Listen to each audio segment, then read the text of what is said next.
Hello, Just Too Good here, and welcome to the third episode of Just Too Mail. While I cannot answer every question, you can send me a question that may appear in an upcoming episode by sending it to justtoogoodmail@gmail.com.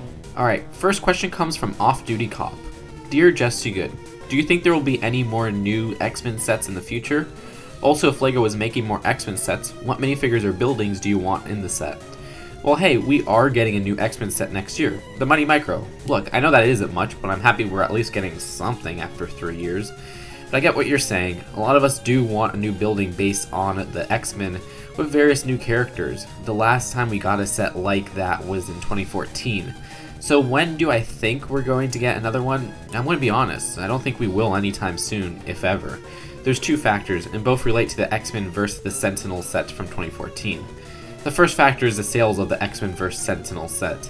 Sources close to me say that this was a gigantic failure. Actually, it was the worst selling Marvel set of 2014. I was surprised to hear that. The best selling Marvel set of 2014 was a Nowhere Escape mission, by the way. The set was not based on, but released a tie-in with Days of Future Past, the movie.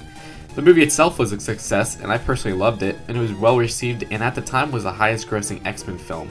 Yet, the set still sold poorly. The follow-up movie, X-Men Apocalypse, which came out this year, made less money than Days of Future Past and was received much worse critically.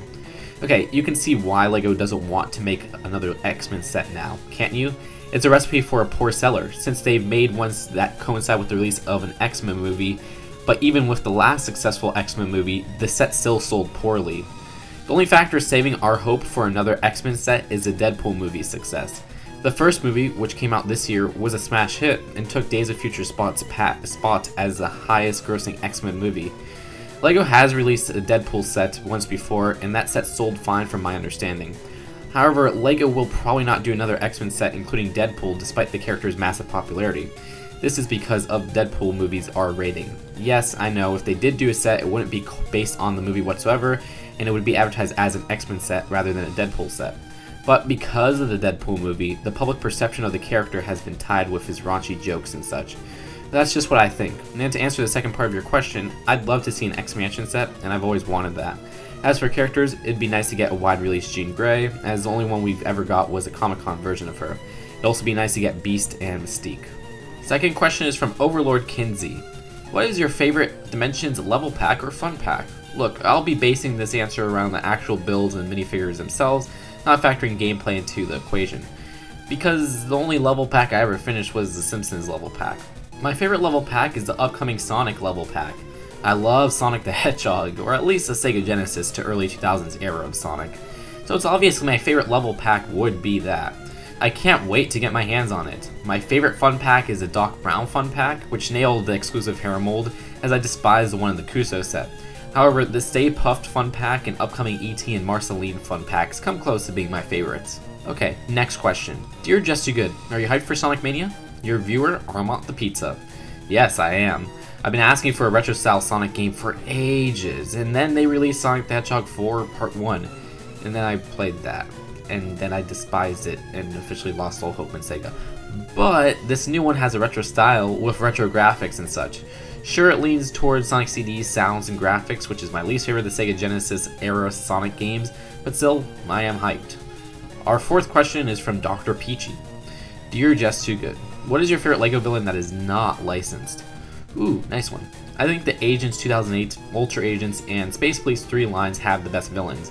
My favorites are Dr. Inferno, Dollar Bill, Tremor, and Frenzy. All blew my mind in their printing and molding detail at the time of their release. Our next question says, Dear Just Too Good, do you think LEGO SpongeBob would ever be in LEGO Dimensions?